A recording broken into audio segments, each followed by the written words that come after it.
Lots of witness testimony in day 8 of court for the murder trial, the double murder trial today. A digital forensics expert went over details about Alec, Paul, and Maggie's cell phone activity on the night of the murders. And a longtime friend of Paul took the stand to answer questions for the prosecution. Our team coverage continues right now with Raphael James, Blair Sable, and Cameron Bopp. Rob, we'll start with you. We know the testimony is still going on right now. Catch us up to speed on what's happened in the courtroom so far. Well, Ann, I'd like to add that a lot of people were in the courtroom today. Lots of spectators. I spoke with some of them, and they said they just wanted to come by and see what was going on. They're your neighbors, they're your friends, they're your families, and that's certainly their right. One other new thing in the courtroom is a monitor so that those friends and family, those visitors to the courtroom, can actually see the evidence that's being presented. And that worked, kind of. In today's testimony, though, when they got to the cell phone records, the attorneys for both sides requested that be shielded from the audience because of the nature of those records, the phone numbers and the privacy that goes along with that.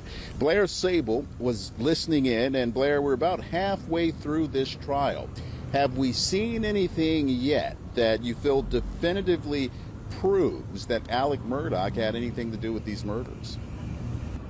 Well, Roth, there hasn't been a smoking gun per se at this point coming from the state, but the state has shown that his cell records have unusual gaps in activity, both on the day of the murders and leading up to them. Lieutenant Britt Dove, he spent the entire morning on the stand finishing up testimony.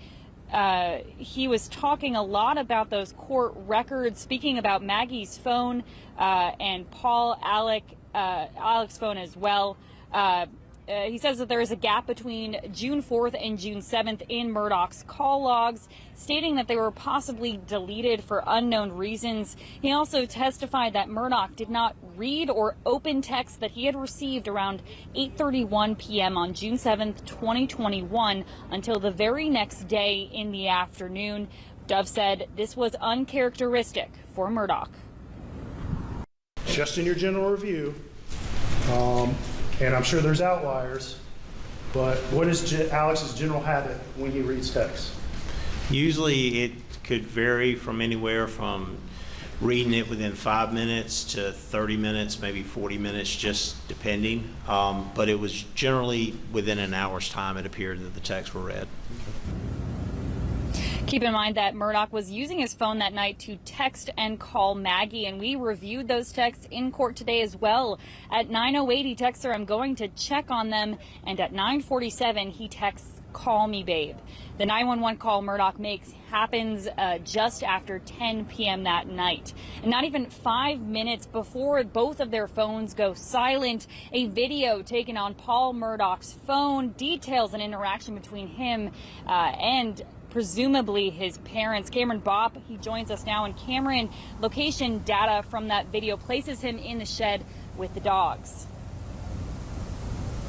Well, Blair, we already knew that prosecutors would eventually present a Snapchat because they had previously requested representatives from the company testify about the validity of a video. Now, this was one of the moments in court that everyone was looking forward to. Everyone really leaned in to take in what they were seeing. In the gallery just behind me in the courtroom, there was a lot of chatter back there just before prosecutors clicked play. Now, somebody actually testified about that video today. In fact, one of Paul's best friends, Rogan Gibson, who was texting and calling Paul just minutes before he was murdered. Now, the video Paul took was for Gibson, but it was never sent. Paul was watching his dog and noticed something wrong with his tail. Paul recorded that video at 8:44 p.m. of the dog, mainly its backside. Now, he's clearly in the kennel where he was murdered just moments later. In the video, we hear 3 voices in the room with very clear distinctions between them. Paul's is, of course, close to the camera because he's taking the video, and Gibson testified today Maggie and Alec are talking in the background. Now, these new details come as the defense has previously stated Alec was taking a nap before visiting his mother that night, never mentioning being at the kennels. Here's that video. He's got a bird in his mouth. Bubba. Hey, Bubba. That's a guinea. This is a chicken. Come here, Bubba. Come here, Cash. Come here, Bubba. Cash, quit. Now I was watching over Murdoch's shoulder as that video was played, and he was rocking back and forth. He started crying, he reached for a tissue, and I've noticed that he does this every time that pictures or videos of his family is put up for evidence. Just one of many emotional moments today for Murdoch. Raf.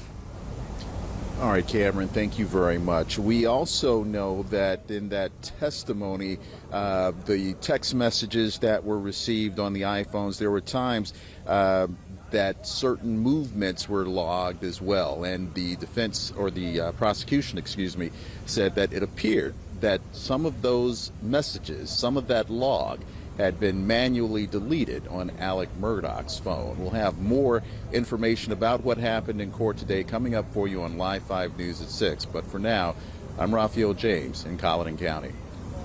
All right, Ralph, compelling testimony there today inside of the courtroom. Now, we will be inside of the courtroom throughout the trial, bringing you the latest on air and online.